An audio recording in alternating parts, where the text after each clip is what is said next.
Welcome back to a new week of 5-Minute Messages. My name is Brian Steele, and I have the privilege of being the pastor at St. Paul United Methodist Church in Bloomfield Hills and Hazel Park United Methodist Church.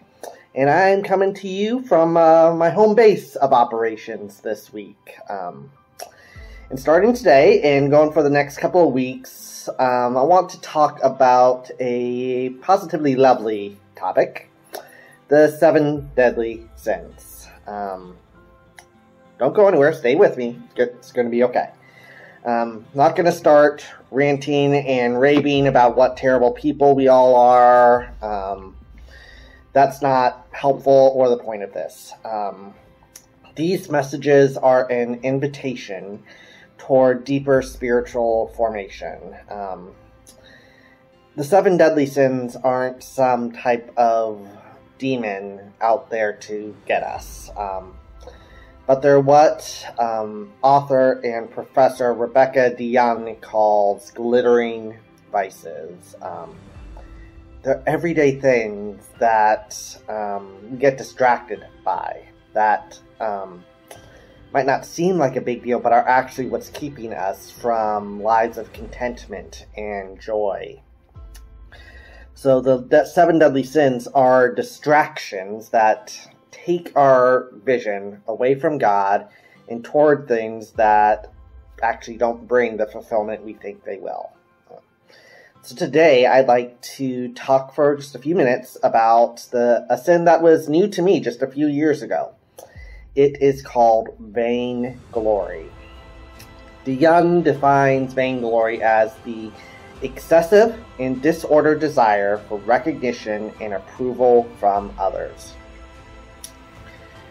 So we have all been given gifts, every single one of us, and we should not shy away from letting those gifts shine. We should put those to use.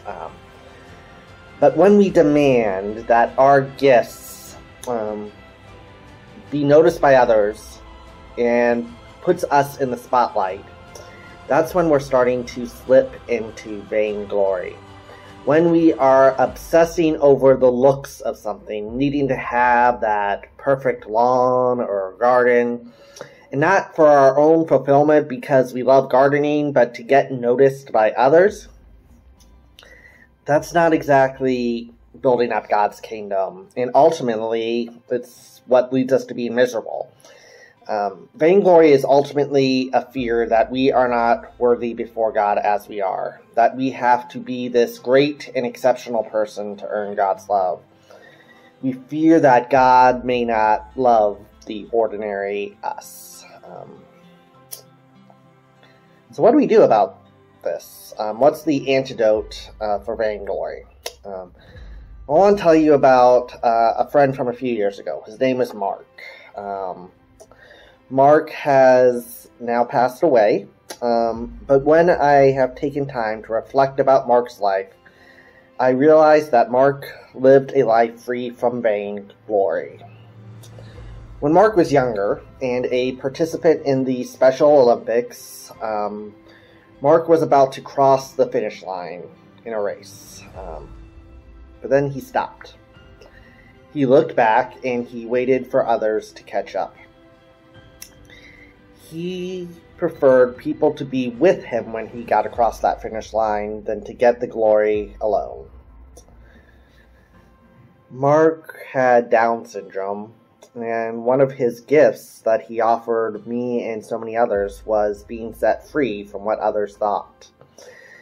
He was very courageous in that way. He was free to live for others, to find joy in other people's successes, and he would just show up at whatever they did to show them that he loved them and that made him happy.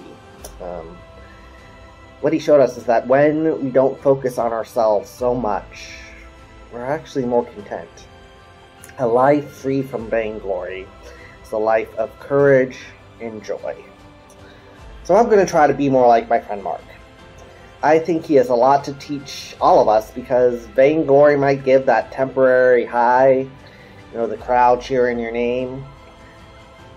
But it also leaves this feeling that we're going to just have to keep searching to find again and again.